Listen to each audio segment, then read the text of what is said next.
ദൂരയായിരുന്നില്ലേ നീ അന്നും എൻ മൗനത്തിൻ നോവിന്റെ കിളുന്തുകൾ വിരിയാൻ തുടങ്ങവേ.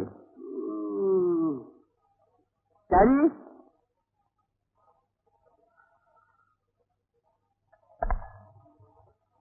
ശരി ശരി. എന്തിനാ വിളിച്ചത്? കിട്ടി. കിട്ടിയോ? ആ, എന്തോന്ന് കിട്ടി?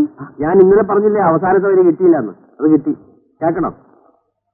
ദൂരയായിരുന്നില്ലേ നീ അന്നും എൻ മൗനത്തിൻ നോവിന്റെ കിളുന്നുകൾ വിരിയാൻ തുടങ്ങവേ നടപ്പന്തലിരിക്കവേ. എന്താ കൊള്ളാമോ? ഓ, വളരെ നന്നായിരിക്കുന്നു. ഒന്ന് എണീറ്റ് വരാമോ? ഊണ് വിളമ്പി വെച്ചിരിക്കുന്നു. നന്ദിനി ഉണ്ടോ? അവർക്ക് തിങ്കളാഴ്ചയല്ലേ? ഓ, വന്നാട്ടെ. നടപ്പന്തലിരിക്കവേ. അല്ല, ഞാൻ അറിയാൻ വേണ്ടി ചോദിക്കുക, എന്തോ അഭാവം? ഇപ്പോഴത്തെ ഭാവമാണ് അറിയേണ്ടത്. അത്താഴം ഉണ്ടാകുന്ന ഭാവം. ഞാൻ അതല്ല ചോദിച്ചത്. അച്ഛൻ 24 മണിക്കൂർ നേരവും കവിത എഴുത്തും മോക്ക് 48 മണിക്കൂർ നേരവും പുസ്തക വായന ആയാൽ എന്താ സ്ഥിതി? എന്താ സ്ഥിതിയെന്ന് നീ തന്നെ തീരുമാനിച്ചാൽ മതി. ആ സാമ്പാർ കുറച്ചും കൂടി കൊണ്ട് എടുക്കും. ആ പപ്പടവും. അല്ല, അവക്ക് വയസ്സ് എത്രയെന്നറിയാമോ? അത് എന്നെക്കാ കൂടുതൽ അറിയാവുന്നത് നിനക്കല്ലേ? 18 കഴിഞ്ഞു. ഇനിയെങ്കിലും എന്തെങ്കിലും തീരുമാനിക്കണ്ടേ?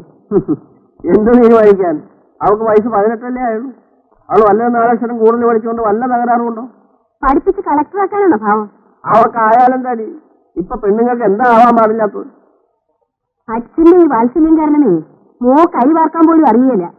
ഒരുത്തന്റെ കൂടെ പൊറുക്കാൻ പോകുമ്പോ അറിയും.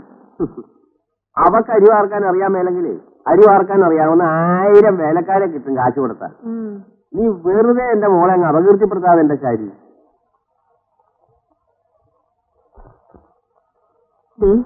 ഞാനൊരു കാര്യം പറയാന്ന് വിചാരിച്ചാ ഇത്രയും പറഞ്ഞത്. ഇത് ആമുഖമായിരുന്നോ? അപ്പൊ എന്താ കാര്യം? മോഹനും ദേവി വന്നിട്ടുണ്ടല്ലോ. അവൻ അവളുടെ മുറച്ചിരിക്കലാണല്ലോ. ആണ്. എല്ലാവർക്കും സമ്മതമുള്ള ബന്ധുവാണല്ലോ. അതെ. അവന് ഇത്തവണ ലീവ് കുറച്ച് അധികം ഉണ്ടെന്ന് കേട്ടു. അങ്ങനാണെങ്കിലേ മൂന്ന് മുമ്പ് അതിന് നടത്തിയാലെന്താ? നടത്തികളെ എത്ര നിസ്സാരമായിട്ടൊന്ന് പറഞ്ഞു. നമ്മൾ നടത്തിയാൽ മതിയോ? പെണ്ണെ സമ്മതിക്കണ്ടേ? എന്താ കാര്യം? ഞാൻ ഇന്ന് അവളോട് സംസാരിച്ചു. അവൾക്ക് കല്യാണത്തിനൊന്നും വേണ്ടെന്ന്.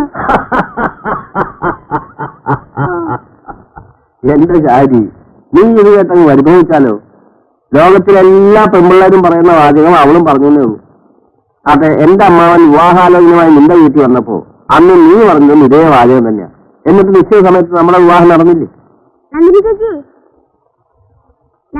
ഉറങ്ങിയോ? ഉറങ്ങി. ഇത് ഓണക്കണോ? നന്ദിനി ചേച്ചി പുസ്തകം മാറാൻ തന്നിരുന്നു. ഇന്ന് വായനശാല ഒഴിവാ. പോ. നിങ്ങൾക്ക് ആ ചെറുക്കനോട് ഇത്ര വിരോധം എന്താ? അവിടെ ഏതില്ല വായനശാലയിലെ പുസ്തകം മുഴുവൻ ഇവിടെ കൊണ്ട് തട്ടാൻ ഏറ്റ പോലെ. നിനക്ക് ഈ അക്ഷരങ്ങളോട് ഇത്ര വിരോധം എന്താ? ആർക്കും വേണ്ടാത്ത ചൂട്. നല്ല പരമരസ്യം പുസ്തകം. നീ വായിച്ചിട്ടുണ്ടോ? എന്നെ കൊണ്ട് പറയിപ്പിക്കരുത്. ഞാൻ ഊണി വെച്ച് തെളിയിച്ചാട്ടെ.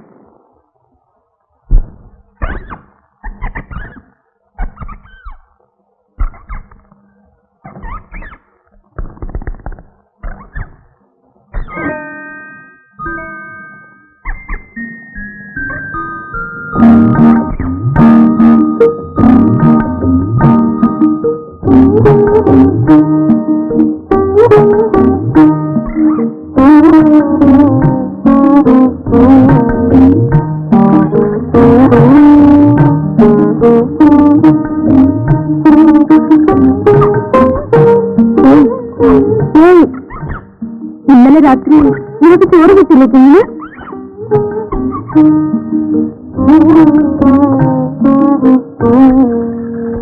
ഇന്നലെ രാത്രി കുഞ്ഞിനൊക്കെ ചോറ് കൊടുത്തില്ലെന്ന്? ഞാൻ മറന്നുപോയി. കത്തക്ക് ഞാൻ ആഹാരം കൊടുത്തില്ലെന്ന് വെച്ച് ചത്തു പോത്തൊന്നുമില്ല.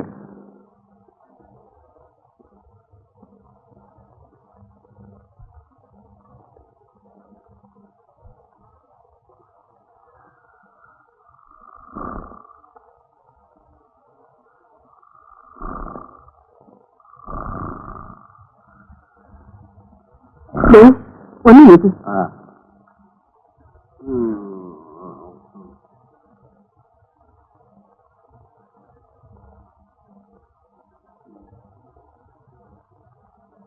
ഒരു കാര്യമില്ലെങ്കിലും പാതി അവനെ ഉറക്കുകയും പിന്നെ എങ്ങനെ ആരോഗ്യം കാണുന്നു? വെറുതെ അല്ല, ഇന്നലെ എഴുതി 4 വരി കൂടി കേൾക്കണോ? നേരെ വിളിക്കില്ല.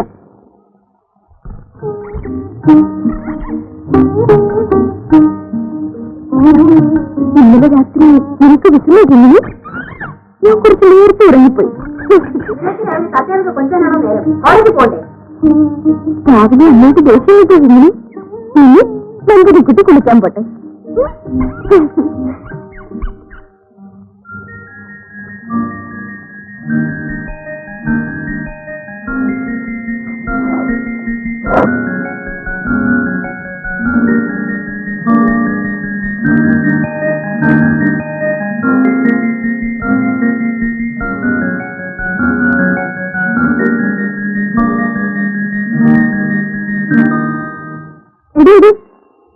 നീ ഇന്നെന്താ വീട്ടിൽ വരാഞ്ഞത്?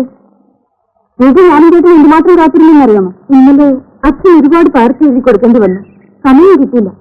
അതെ, ഞാൻ പറഞ്ഞ പുസ്തകം വാങ്ങിയോ? അന്വേഷിച്ചതിന് വേറെ സ്ഥലമൊന്നുമില്ല. ഇയാൾ എഴുതുന്നത് ഇത്ര രസമാണോ? ഒറ്റ പുസ്തകത്തിൽ ഈ പഹ്യന്റെ പുസ്തകമില്ല. ഒരു പക്ഷേ അടുത്ത ആഴ്ച വന്നേക്കെന്നാ പറഞ്ഞത്. ലത ഇന്ന് വെയിറ്റ് വരുമോ? അയ്യോ, ഇന്ന് വരാൻ ഒക്കത്തില്ല. ചേട്ടന് ഞാൻ വൈകുന്നേരം ചക്കവരി ഉണ്ടാക്കി കൊടുക്കാമെന്നാണ് പറഞ്ഞിരിക്കുന്നത്. അപ്പച്ചോട് പറഞ്ഞാൽ മതി നാളെ വരുമെന്ന്. അയ്യോ, സമയം ഒരുപാടായി. അക്കൗണ്ടൻസിന്റെ ക്ലാസ്സാ. താമസിച്ച് എന്നാൽ കോടതി ചാടും.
അമ്മാവനല്ലേ എന്നൊരു കുട്ടി? ഇല്ല. അമ്മായിയോ? അവർ രണ്ടുപേരും കൂടെ വൈക്കത്തൊരു കല്യാണത്തിന് പോയിരിക്കുക. നിന്നെ കുട്ടി എന്താ എന്നോട് ഇരിക്കാൻ പറയാത്തത്?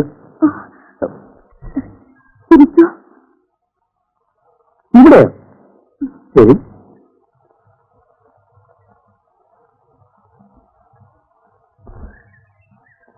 നന്ദിനിക്കുട്ടി എന്താ ഇന്നലെ അമ്പലത്തിൽ കണ്ടപ്പോ എന്നെ മൈൻഡ് ചെയ്യാറുന്നത്? ഞാൻ ഇന്നലെ വൈകുന്നേരം 30 പൈസയുടെ ബ്ലേഡ് വാങ്ങി സേവ് ചെയ്ത് തണുത്ത വെള്ളത്തിൽ മുന്നിൽ കുളിച്ച് അമ്പലത്തിൽ വന്നത് ദൈവത്തിനെ കാണാനൊന്നുമല്ല.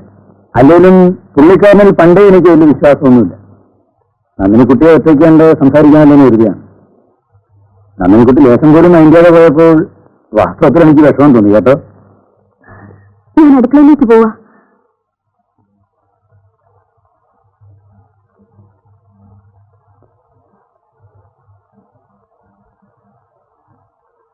എന്തൊക്കെയാണ് അങ്ങനെ കുട്ടിക്ക് അറിയാം? എനിക്കറിയില്ല, അമ്മയെ വെച്ചത്. ശരി, ഞാനും നോക്കട്ടെ.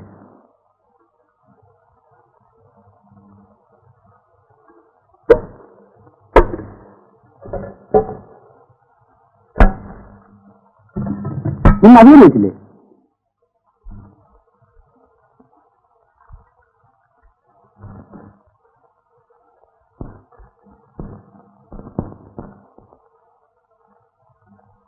നന്ദിനിക്കുട്ടി ഇപ്പോഴും എന്നെ തീരെ മൈൻഡ് ചെയ്യുന്നില്ല. നന്ദിനിക്കുട്ടി എന്താ എന്നോടൊന്നും മിണ്ടാത്തത്? ഞാൻ എന്ത് മിണ്ടാനാ? ഞാൻ വന്ന എന്തിനാണെന്ന് ചോദിച്ചൂടെ? എന്തിനാ? നന്ദിനിക്കുട്ടിക്ക് സ്വപ്നങ്ങൾ തരാൻ.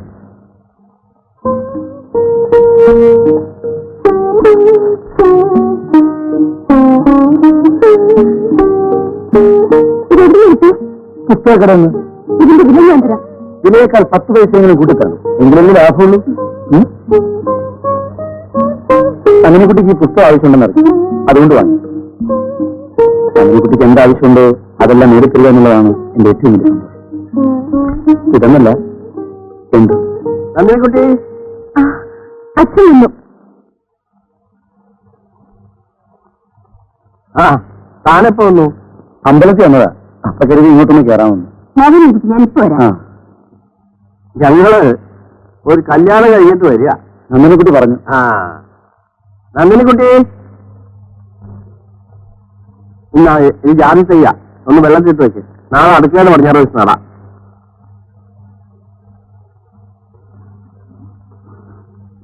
മോഹനിനെ ഉണ്ടിട്ട് പോയാ പോരെ?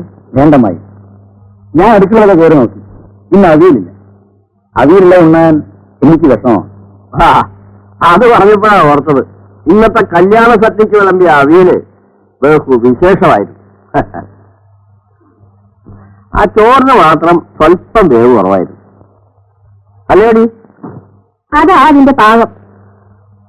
മോഹന് ചായ കുടിച്ചോ? ഒന്നും വേണ്ടമ്മായി, ഞാൻ ഇറങ്ങുക. ഇപ്പൊ തന്നെ നേരെ ഒരുപാടായി. നിൽക്കണോ? താൻ ഇത്ര ധൃതി പിടിച്ചു പോയിട്ട് എന്ത് ചെയ്യാൻ പോവാ?